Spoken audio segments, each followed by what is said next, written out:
So I'm having a chat with Peter of Ream. How are you?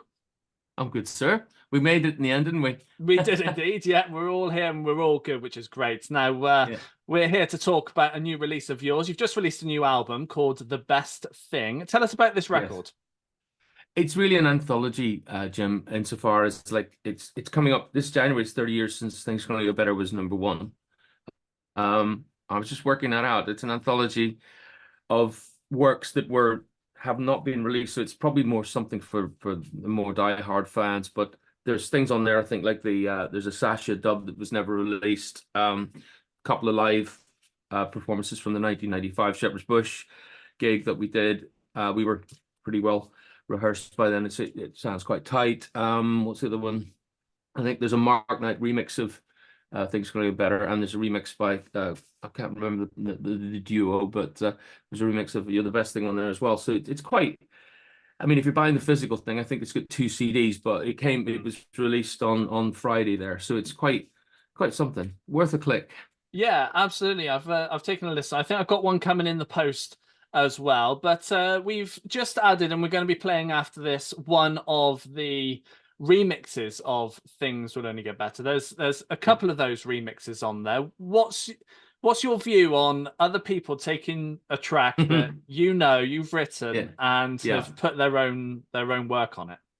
Well, it's an essential part of the dance music industry insofar as, Mark Knight's got a fan club that we will reach, which we wouldn't do on our own sound. So when we were remixing others and we had our finger on the pulse 92, we were remixing people, Debbie Harry and Duran, and we gave them our sound and we put that in the club. So, big piano, soaring strings, love, love.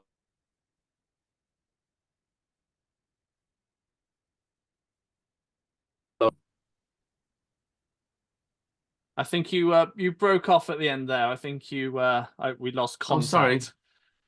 Sorry about that. I think it's an essential part of what the dance music scene is all about. Yeah, So I, yeah. I I like remixing. I mean, you can remix a song as well. You can take parts of the song. You know what P. Diddy did with Every Breath You Take. They can. It's all sorts of mashups can happen, and I think it opens it up to a new audience. So I think artistically speaking, while if you were precious about your work, I suppose it would cut it off to a lot of people. But yeah, I like that people can use it in various ways and almost what's the word for it? To enlarge on the theme, to move it forward, to refresh it Mm. Yeah, yeah, absolutely. And you've re-released Things Can Only Get Better a number of times a over number of the times. years. Yeah, but when it Not when it first came out, yeah, go on. not my doing. That's the You that's know, the I, label's I fault. keep yeah, exactly. So I keep coming up with all these new songs and they just ignore them and put out the one song. I have no control over that because I don't own the record anymore. So that's fine. I'll support this record because it does get me talking to people and it gets me to say there are other songs available. Mm. If you just look us up on the internet, we're on our fifth studio album now. So there's three albums out there that people just haven't heard. So they need to click through and find where we are on Facebook and on Apple Music and what have you. Don't use Spotify; it's evil. But yeah, yeah, we're out there. We're still doing it. And the re-release of this means I'm speaking to yourself, and you know what I mean. People are going, oh, remembering them, and then maybe if we're in local, nightclub, or if we're on a festival there, they'll come see us. It just all adds to the mix. Yeah, yeah, definitely. And when you wrote Things Can Only Get Better all those years ago, did you realize that it would still be played today and sung by people who maybe weren't even alive at the time? Amazing that that's possible. And no, I didn't. It's one of, many songs that I've written. I believe in all of them. And it's just the one that seems to stand out for people. And I don't mind that. It's good. As I say, it's a calling card really, into what we're up to even now. So I had no idea at the time. Yeah, yeah, good. And your last originals album came out just a couple of years ago. Where are you at Yeah. now with writing and planning for another record? Well, we did Open Hearts, Open Minds. That was our fourth studio album. We're currently on our fifth, which we're hoping to get out in September. And our fans love what we do. We're really good at what we do now, and we really know what we're doing. It's a shame we're not inside the hype machine because that's what really makes you, get noticed. But Yeah, we're on. It's actually going to be a double album, but we've got songs on there that could hold its head up with things going to get better. There's a song on there called "Pain." Pain never hurt me like love did, and that's really up there. And there's another one called "The Geek Who Rules the World." It's about all these people like Musk and Bezos and what have been Gates, and just how they seem to be running the show without actually being elected. I think it's interesting. I'm not sure if I'm for it or against it. It's like the song just the chorus is you have to fool the world to rule the world. And I think that's quite insightful from us because having been through the election stuff with Labour and beginning to understand more about politics and what have you, promise everything, deliver nothing. It's all kind of it's all rolled into this one song. So yeah, I still find it interesting, and the ideas are still coming. So I must have exercised that bit in my mind that generates song ideas. So it never stops torturing me. Yeah, yeah, for sure. And people will want to see you live playing as well. What's your plan for doing some gigs? Well, we really, really want to do Glastonbury this year, but it's still, we're on the maybe list. And September, we wanted to get on the road and do our own thing. But something's really happened to the live music scene. I think because of the cost of living crisis, that we're really seeing a lot of people postpone or suspend, and you can understand the musicians are the canary in the coal mine. When the pandemic struck, before it even struck with lockdown, we were getting cancellations. So it was like just the warning signs were there. And something's going on again. We're having gigs next year, postponed or cancelled. So that's quite worrying because I don't know what's coming down the line. It's hard to predict. So yeah, we will try our best to get out there. I know, for example, we've got a big lineup down in Limerick here in Ireland sometime in July, and I know that we've got a couple of dates in festivals in England coming up as well.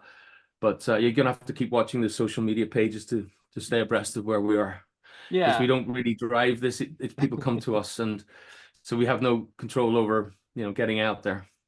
Yeah, yeah, definitely. And are you open to head overseas as well, or are you trying to just stick things to the UK and Yeah, no, Ireland? I was in Valencia last summer. So yeah, I'm always up for where the music takes me, as it were. Yeah, yeah, definitely. I'd like to talk about the writing side of things as well. So for yourself, when it comes to writing a track, how do tracks normally start off? Is it a lyric, a riff, a melody? What works for you? Funny you ask. I was just looking at my voice memos this morning. Now, back in the day, I had a thing called a Walkman, so it was like a cassette built into a little box. You could just throw an idea into it. But what's really good about these voice memos now is you can take them and I can drop them straight into Logic. And this is crucial because when you put the song like that, and it's mainly a lyric and a melody, they come to me at the same time normally. And even with a little bit of guitar to support it if I'm working on the guitar. And then I throw it straight into the top track in Logic. So it removes me translating the idea of the Walkman. The Walkman, yeah, I used to have to play it back, then think about it, then record it. Whereas putting the actual idea into the screen now on the first track guides me into the vibe of the idea, the original idea. So it's making it purer, Yeah. in fact. So then I use that to set my tempo and my key, and then I can get the harmonic support around the keyboards. And then I build it up from there. I'll just put in, what's great about being in Ream is that I call housify. It's my the verb for making everything into or push towards house, which means we've got 4 to the floor, which is what we normally head for, unless I'm doing sort of a breakbeat kind of thing. So that I'm not overwhelmed by like a blank screen in Logic. And I know where we're going to go with it, if that makes any sense. So the idea will find its way into our sound one way or another. So I've stopped writing songs in complete and then recording them and then building them up. I kind of go with the song from the moment I have the voice memo. I'll go straight into it, get the vibe, and we can take an idea like that and we can finish a record in about 3 days now. We're so in tune, myself and Alan, that we can make this happen very, very quickly. And the technology's become so good at what I have learned is, though, instead of searching for the right kick drum for 3 days, right, Just stop at the one that sounds best, and then you can EQ it. You're talking to a man who did look for a kick drum for about 3 days before I knew what I was doing. So Yeah, yeah, definitely. And once you've got your demo kind of sorted, how easy is it for you then to take it from that demo to a finished track? well, again, it's only a step along the way. What differentiates the demo to the final record will be the embellishments that we bring to it. Certainly, getting the vocals finished. I've become adept at comping my own vocals and Alan's and TJ's, and then we're going to get, in some instances, we're going to get just other voices in to put some color into it. I mean, we had oh, who was it now? Diane Charlemagne sang for us. I think she did all the basement jack stuff, and so we'll go and get a voice like that to give it some yeah, different texture, different tone, timbre, they say. And then, for example, this week I have a woman called Gemma Doherty who's coming to the studio, and she's going to do some Irish harp. You know, Yeah, because we've got three or four of the songs have got this. I've been using sampled harps, but they're nowhere near as good as the real thing. So I've been gearing the studio up. I've got a couple of channels there dedicated to getting this sound. But once you've got all of those things together, you're really close to the mix. Then all of this, your vocals are finalized, and the vocals and the lyrics take the longest. They do. But all these lovely instruments you can play with, and then you just have to get your mix together, and that's when we're on the road to the final master, basically. great. Excellent. Well, Peter, it's been a pleasure having a chat with you. And you, sir.